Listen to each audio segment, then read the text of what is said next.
আসসালামু আলাইকুম। আগামীকাল বাংলা পরীক্ষা দিয়ে শুরু হবে প্রাথমিক বৃত্তি পরীক্ষা।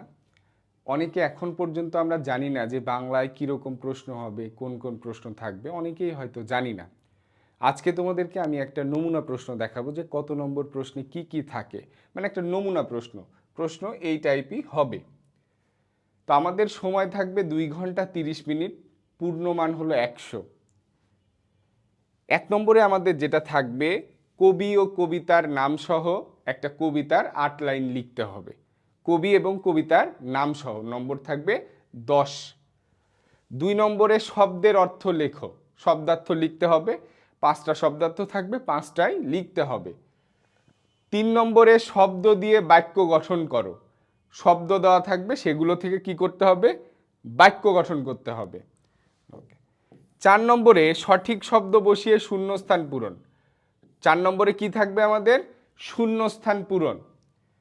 5 নম্বরে থাকবে, শূন্যস্থান পূরণ থাকবে 5টা। তারপরে 5 নম্বরে থাকবে হলো বহু নির্বাচনী, এমসিকিউ। বহু নির্বাচনী প্রশ্নও থাকবে 5টা, 5টারই উত্তর করতে হবে, 1 নম্বর করে থাকবে।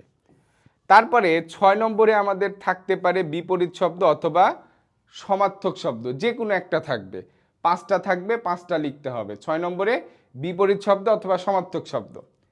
7 নম্বরে আমাদের 4টা সংক্ষিপ্ত প্রশ্ন লিখতে হবে, প্রত্যেকটা নম্বর 2 করে। 4টা সংক্ষিপ্ত প্রশ্ন লিখতে হবে, প্রত্যেকটা নম্বর কত করে? 2 করে। ওকে, তারপরে 8 নম্বরে থাকবে আমাদের রচনামূলক প্রশ্ন বা বিস্তৃতি প্রশ্ন অথবা বড় প্রশ্ন। এটা থাকবে 3টা, প্রত্যেকটা নম্বর 5 করে, আমাদের 3টাই লিখতে হবে। তারপরে 9 নম্বরে আমাদের থাকবে মূল ভাব, সেটা কবিতার মূল ভাব হইতে পারে অথবা ওপরে একটা গদ্যাংশ থাকবে, একটা অনুচ্ছেদ থাকবে, একটা গল্পের একটা অংশ দিয়ে দিবে, সেখান থেকে তোমাকে মূল ভাবটা লিখতে হবে। 10 নম্বরে ক্রিয়াপদের চলিত রূপ, মানে ভাষারীতির পরিবর্তন অথবা পদ নির্ণয় অথবা কালের পরিবর্তন, 3টার মধ্যে যে কোনো একটা থাকতে পারে।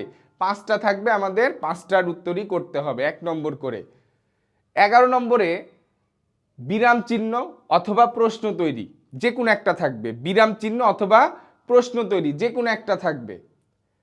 12 নম্বরে যুক্ত বর্ণ, যুক্ত বর্ণ ভেঙে দেখাইতে হবে এবং প্রত্যেকটা যুক্ত বর্ণ দিয়ে শব্দ তৈরি করতে হবে। এখানে বলা থাকবে না হয়তো যে কয়টা শব্দ তৈরি করতে হবে, যদি বলা না থাকে আমরা 2টা তৈরি করার চেষ্টা করব। ওকে, তারপরে থাকবে আমাদের এক কথায় প্রকাশ। কি থাকবে? এক কথায় প্রকাশ। এক কথায় প্রকাশ থাকবে 5টা, 5টারই উত্তর করতে হবে।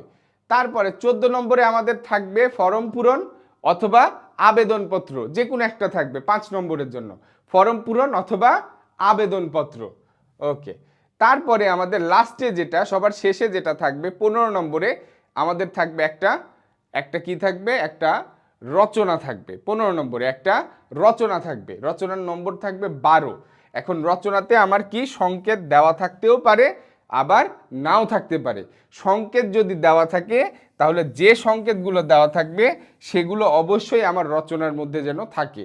এরপরে তুমি যদি আরও 2-3টা বা আরও সংকেত বা আরও পয়েন্ট অ্যাড করতে চাও, করতে পারো, কিন্তু যদি সংকেত বা পয়েন্ট দেওয়া থাকে অবশ্যই এগুলো দিয়েই তোমাকে লিখতে হবে।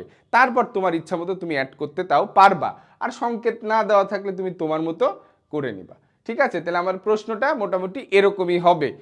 কোনটাতে কি কি থাকতে পারে?